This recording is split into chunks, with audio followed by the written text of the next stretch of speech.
Hi friends, hello, welcome to சாப்பிட்டு பார்க்கலாம் channel. இன்றைக்கி நம்ம சேனலில் என்ன ரெசிபி பார்க்க போகிறோன்னா, வெங்காய பக்கோடா எப்படி செய்கிறதாங்க பார்க்க போகிறோம். இது செய்கிறது ரொம்ப ஈஸி, டேஸ்ட்டு அட்டகாசமாக இருக்கும். வாங்க இது எப்படி செய்கிறதுன்னு சொல்லிட்டு வீடியோக்குள்ளே போய் பார்க்கலாம். இப்போ அதுக்கு ஒரு மிக்சிங் பவுல் ஒன்று எடுத்துக்கலாம். அதில் 2 பெரிய வெங்காயத்தை நீளமாக கட் பண்ணி எடுத்துக்கோங்க. கொஞ்சோண்டு கருவேப்பிலையை குட்டி குட்டியாக கட் பண்ணி எடுத்துக்கோங்க. 2 பச்சை மிளகாயை குட்டி குட்டியாக கட் பண்ணி எடுத்துக்கோங்க. இப்போ இது எல்லாத்தையும் ஒரு தடவை நல்லா மிக்ஸ் பண்ணி கொடுத்துட்டு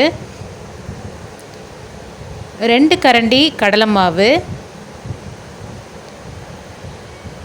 1 கரண்டி பச்சரிசி மாவு, அதுக்கப்புறம் 4 டீஸ்பூன் அளவு உள்ள பொட்டுக்கல்லையை நான் மிக்சியில் அரைச்சி எடுத்துகிட்டு வந்திருக்கேன். ஸோ அதை இது கூட நம்ம சேர்த்துக்கலாம். நல்லா நைஸாக அரைச்சிட்டு சேர்த்துக்கோங்க. அதுக்கப்புறம் காரத்துக்கு தகுந்த மாதிரி தனி மிளகாய்த்தூள், 1 பிஞ்ச் மஞ்சத்தூள், தேவையான அளவு உப்பு,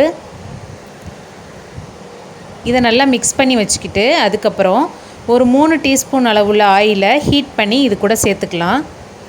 அதையும் நல்லா மிக்ஸ் பண்ணிக்கோங்க. இப்போ கொஞ்சம் கொஞ்சமாக தண்ணி தெளித்து அதை நல்லா மிக்ஸ் பண்ணி வச்சுக்கோங்க. ஒரே டைமில் நிறைய தண்ணி ஊற்றிடக்கூடாது. கொஞ்சம் கொஞ்சமாக தெளித்து நீங்கள் அதை மிக்ஸ் பண்ணிக்கோங்க.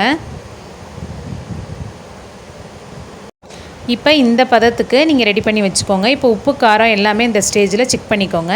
இப்போ ஒரு பேனில் ஆயில் ஊற்றி வச்சுருக்கேன். அது நல்லா ஹீட் ஆகிடுச்சு. இப்போ நான் ரெடி பண்ணி வச்சுருக்க வெங்காய கலவையை அதில் உதுத்த மாதிரி போட்டுக்கிறேன்.